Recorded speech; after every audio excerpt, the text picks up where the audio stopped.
अस्सलाम वालेकुम दोस्तों, उम्मीद है आप सब खैरियत से होंगे।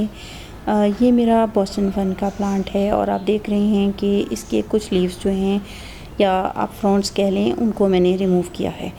और उसकी रीज़न ये थी कि वो ये प्लांट जो है डायरेक्ट सनलाइट में पड़ा हुआ था और इसके फ्रॉन्ट्स जो हैं वो येलो होना शुरू हो गए।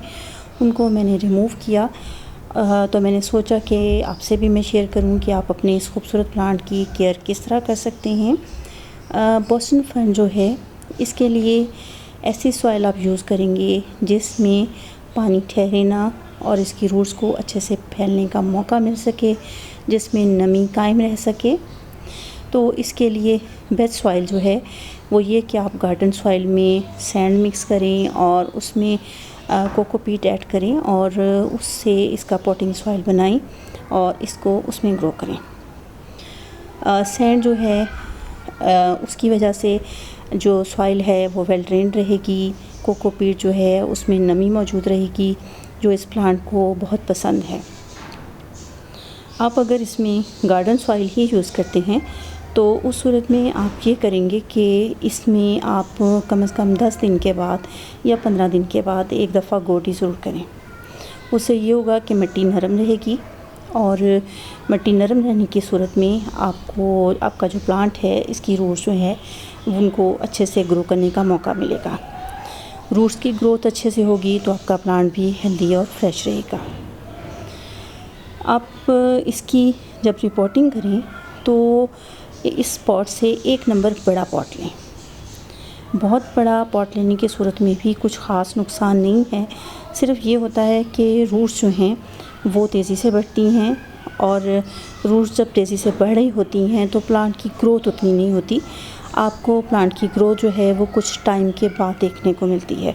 उससे पहले प्लांट जो है वो अपनी रूट्स को बनाने में लगा रहता है।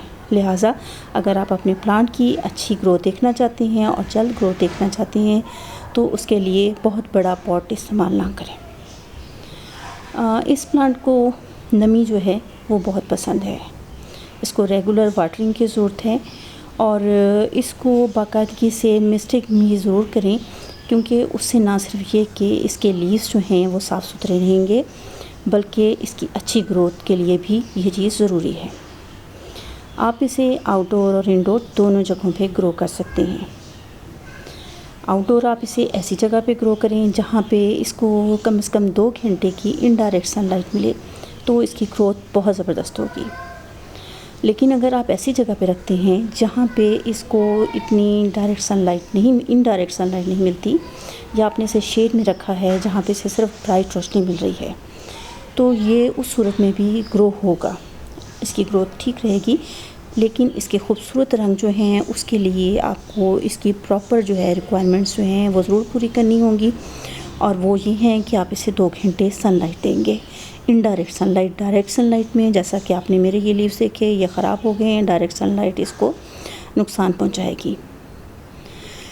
आप इसको इंडोर भी ग्रो कर सकते हैं, लेकिन इंडोर भी इसकी लोकेशन जो है ऐसी होनी चाहिए जहाँ पे इसको इनडायरेक्ट सनलाइट ज़रूर मिल सके। या ऐसा मुमकिन नहीं है, क्योंकि इंडोर ऐसा आमतौर पे मुमकिन नहीं होता। तो उस सूरत में आप इसे हफ़्ते में कम से कम 1 दफ़ा ऐसी जगह पे ज़रूर रखें जहाँ पे इसकी जो सनलाइट की रिक्वायरमेंट है वो पूरी हो सके, और उसके बाद आप इसको दोबारा अंदर शिफ्ट कर सकते हैं। खाद जो है आप इसको ग्रोइंग सीज़न में 1 से 2 दफ़ा दे सकते हैं। लिक्विड फर्टिलाइज़र दें, ज़्यादा बेहतर रहेगा। काऊ डंग भी यूज़ कर सकते हैं। और उसके साथ साथ ये कि खाद देने से पहले आप इसमें पानी अच्छे से डालें और उसके बाद खाद शाम के टाइम पे इस्तेमाल करें। खाद सुबह के टाइम पे ना इस्तेमाल करें जहाँ पे इसको इनडायरेक्ट सनलाइट भी मिल रही है, क्योंकि उस सूरत में खाद इसको नुकसान पहुँचा सकती है। ये खूबसूरत प्लांट प्रोपेगेशन के ज़रिए एक प्लांट से कई प्लांट में तब्दील किया जा सकता है।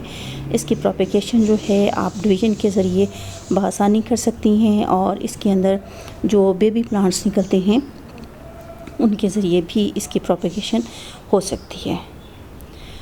इसके जब ये प्लांट मैच्योर हो जाता है तो इसके फ्रंट के बैक साइड पे छोटे छोटे से डॉट से नमूदार हो जाते हैं। वो इसके स्पोर्स होते हैं और उनके ज़रिए भी इसकी प्रोपगेशन आप कर सकते हैं। ये खूबसूरत प्लांट ना सिर्फ एक अकेले पॉट में बहुत खूबसूरती से ग्रो होता है, हैंगिंग बास्केट में भी आप इसे लगा सकते हैं, बल्कि इसे 2-3 प्लांट के साथ मिलाकर एक कंटेनर गार्डन जो है आप बना सकते हैं। उस सूरत में ये प्लांट बहुत खूबसूरत लगता है। उम्मीद है वीडियो जो है आपके लिए हेल्पफुल होगी। आइंदा आपसे फिर मुलाकात होगी, तब तक के लिए अल्लाह हाफिज़।